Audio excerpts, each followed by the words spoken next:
ACT MP Karen Chhour broke down in tears today, describing what she calls an unsafe workplace for her.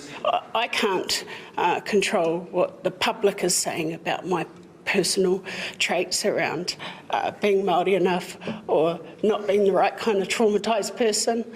Hearing it from other MPs, that shouldn't be allowed. She's upset the Speaker is doing nothing about it. But I'm still a person.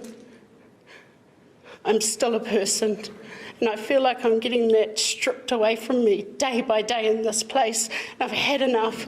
I asked for an apology. That's all I wanted, and I didn't get one. And that is so disrespectful. Like, I do genuinely feel for her, right? The only thing I want to add to it is that if we're going to talk about this, if Government, House and Parliament's going to sort this out, you can't go away, and so I saw it in the text and I've lost it in the text. Oh, here we go. From this, Pota Williams, Kiri, Jacinda, Marama in there as well, who when they were talking about it in the last term, I'm not saying Karen Chhour did anything wrong, but certainly her party and people from her side basically told the snowflakes to get over it. So if we're going to have a conversation about this, let's have an authentic and real conversation about it, not just take it seriously now that one of our workmates is suffering this, Chewy. You had some thoughts. I was quite affected by that. Like, I can see someone that is having a real sort of crisis moment there. And I do have some very real sympathy for the human that is there. Completely. I think looking at some of the things that have been said to her, they hit. They went for right here. And I think that the thing that hit me the most about what she said there is being criticized. That is she Māori enough? Is she not Māori enough? You know, and for someone that was raised in state care, away from her culture, that is not something that she had any choice or say in, I can see why that would fuck you off. That's crushing. Yeah. That's absolutely crushing.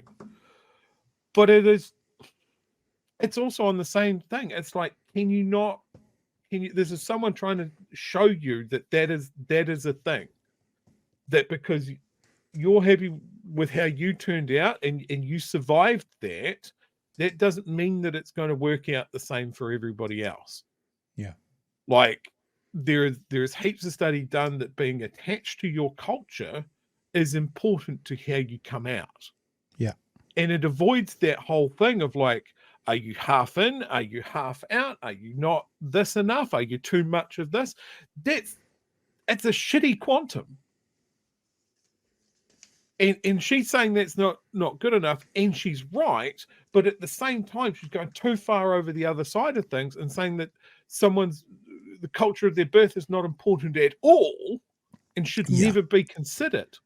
Yeah. So in other words, if you're saying that, how can you then cry they're not considered? If you're saying that shouldn't be considered, how can you then, I don't mean literally cry, but, complain when someone doesn't consider it for you? That's sort of what you're saying. Her party says race should have nothing to do with anything ever. And she's saying, I can't believe how they're talking about my race. It's like, cake, eat it too. How do you do that? How do you square that up? It makes me real uncomfortable when people are sort of, and we've had it here. We've discussed it here. The terms plastic Māori or how Māori are you or how much of this are you? And that whole blood quantum thing, it makes me fucking icky. Yeah. And I think the other discussion that we've had on the show before, and very much so when it's affected someone on our side, is that Parliament is way too toxic and tough. Okay. There's a place for robust debate and strong views, but this place, and you can look at it as a workplace, this is a toxic workplace because the same thing keeps happening. Is that we see people that might have, like quite an emotional attachment to what they're working on. And again, Karen Chhour was raised in state care. She is working in that area. That people will come in and have a go at her. Yeah. It's that something is wrong in Parliament. Yeah. because it just seems to primarily affect women of color, and it is chewing them up, Yeah. regardless of what side of the debate they're on. Two things before we go on to it. I don't know if you've seen the follow on from this today. She was on Tova O'Brien's podcast, and we're going to have a look at some of the things she said on there. But two things from it. I struggle not to have empathy for seeing someone in pain, so I do have empathy for her. Karen, if you're watching, don't go look at our chat, because I think we're the only two, Chewy, that are showing any kind of empathy towards a human being. And I think what the chat's doing. I'm not enjoying the chat at the moment. Welcome to it. But I think what the chat is saying is they're echoing in some more harsh ways what I just said. You can't expect to be a part of a party that says nothing should involve race. Nothing. There should be no weight given to race. We should all be the same. And then when someone does that to you, you are incredibly upset and offended by it. I have no problems with someone being incredibly upset and offended based on how they've been treated. But it's the line of, we're all the same, we're all the same, we're all the same. They're telling me I'm the same. That feels strange. Like maybe she's learning what it's like to be under someone like David Seymour and having to actually now abide by the standard he set. Maybe it's less about her and more about him, Chewy. Yeah. And this is what I meant by I have quite complex thoughts about this.